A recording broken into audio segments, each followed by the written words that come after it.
Bonjour à tous. Aujourd'hui, on va surpencher le RGPD, en anglais GDPR, General Data Protection Regulation. C'est quoi le RGPD? De quoi parle-t-on?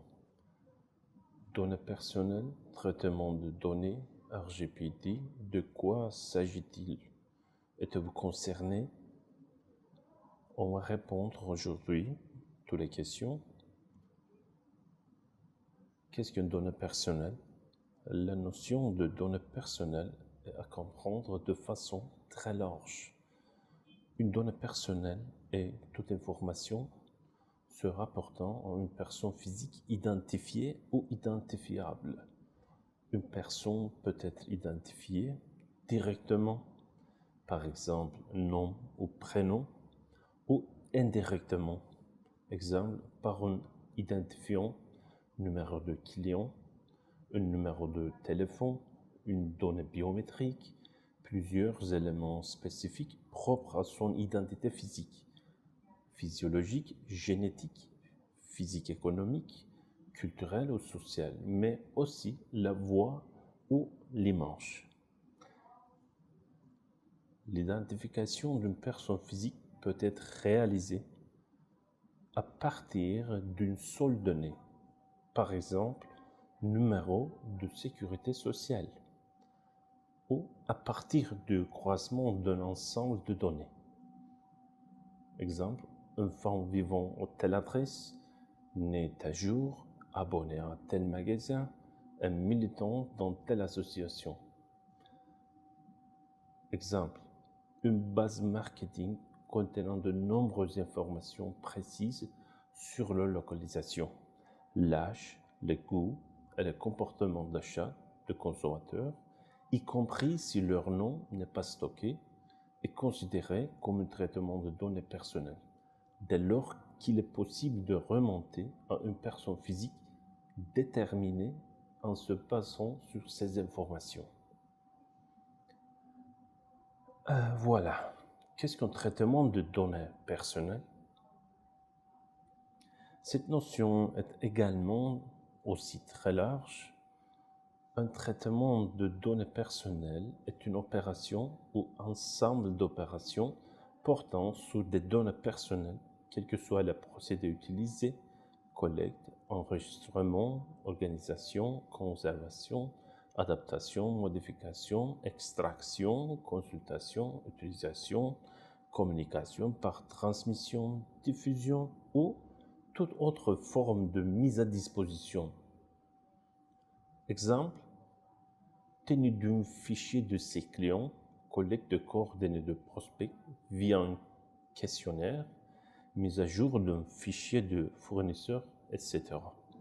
Par contre, un fichier ne contenant que des coordonnées d'entreprise, par exemple entreprise Compagnia, avec son adresse postale, le numéro de téléphone de son standard et un email de contact générique, n'est pas un traitement de données personnelles.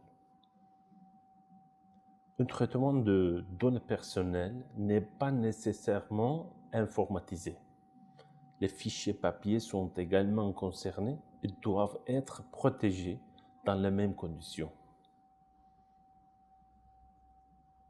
Un traitement de données doit avoir un objectif, une finalité, c'est-à-dire que vous ne pouvez pas collecter ou traiter des données personnelles simplement au cas où cela vous serait utile un jour. À chaque traitement de données doit être assigné un but qui doit bien évidemment être légal et légitime au regard de votre activité professionnelle. Exemple, vous collectez sur vos clients de nombreuses informations lorsque vous effectuez une livraison, éditez une facture ou proposez une carte de fidélité. Toutes ces opérations sur ces données constituent votre traitement de données personnelles ayant pour objectif la gestion de votre clientèle. Qui est concerné par le RGPD? Tout organisme, quelle que soit sa taille, son pays d'implémentation et son activité, peut être concerné. En effet, le RGPD s'applique à toute organisation, publique et privée, qui traite des données personnelles pour son compte ou non dès lors qu'elle est établie sur le territoire de l'Union européenne ou que son activité cible directement des résidents européens. Par exemple, une société établie en France qui exporte l'ensemble de ses produits au Maroc pour ses clients moyen-orientaux doit respecter le RGPD. De même, une société établie en Chine proposant un site de commerce en français livrant des produits en France doit respecter le RGPD. Le RGPD concerne aussi les sous-traitants qui traitent des données personnelles pour le compte d'autres organismes. Ainsi, si vous traitez ou collectez des données pour le compte d'une autre entité, entreprise, collectivité, association et bien autre chose, vous avez des obligations spécifiques pour garantir la protection des données qui vous sont confiées. Sous la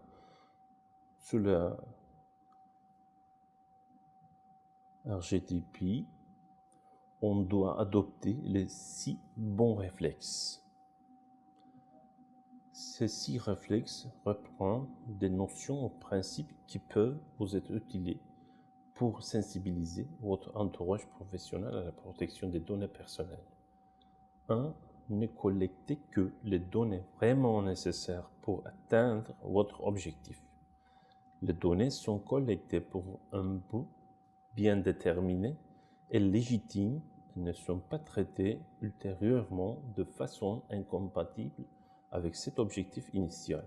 Le principe de finalité limite la manière dont vous pourrez utiliser ou réutiliser ces données dans le futur et évite la collecte de données au cas où. Le principe de minimisation limite la collecte aux seules données strictement nécessaires à la réalisation de votre objectif. Deuxièmement, soyez transparent. Les individus doivent conserver la maîtrise des données qui les concernent. Cela suppose qu'ils soient clairement informés de l'utilisation qui sera faite de leurs données dès leur collecte.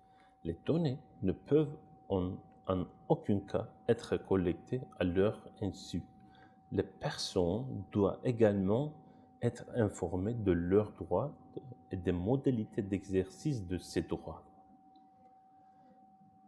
Le troisième, organiser et faciliter l'exercice des droits des personnes. Vous devez organiser des modalités permettant aux personnes d'exercer leurs droits et répondre dans les meilleurs délais à ces demandes de consultation ou d'accès, de rectification ou de suppression des données, voire d'opposition, sauf si le traitement répond à une obligation légale. Par exemple, un administré ne peut s'opposer à figurer dans un fichier état civil. Ces droits doivent pouvoir s'exercer par voie électronique à partir d'une adresse dédiée. 4. Fixer des durées de conservation. Vous ne pouvez pas conserver les données indéfiniment. Elles ne sont conservées en base active, c'est-à-dire la gestion courante, que le temps strictement nécessaire à la réalisation de l'objectif poursuivi. Elles doivent être par la suite détruites, anonymisées ou archivées dans le respect des obligations légales applicables en matière de conservation des archives publiques. 5. Sécuriser les données et identifier les risques. Vous devez prendre toutes les mesures utiles pour garantir la sécurité des données, sécurité physique ou sécurité informatique, sécurisation des locaux, armoires, postes de travail, gestion stricte des habilitations et droits d'accès informatique. Cela consiste aussi à s'assurer que seuls les tiers autorisés par des textes ont accès aux données. Ces mesures sont adaptées en fonction de la sensibilité des données ou des risques qui peuvent peser sur le personne en cas d'incident de sécurité. Voilà 6 Inscrivez la mise en conformité dans une démarche continue. La conformité n'est pas gravée dans le marbre et figée. Elle dépend du bon respect au quotidien par les agents, à tous les niveaux, des principes et mesures mis en œuvre. Vérifiez régulièrement que les traitements n'ont pas évolué, que les procédures et les mesures de sécurité mises en place sont bien respectées et adaptées si besoin. Brièvement, on a complété la conversation d'aujourd'hui et je vous souhaite une bonne journée.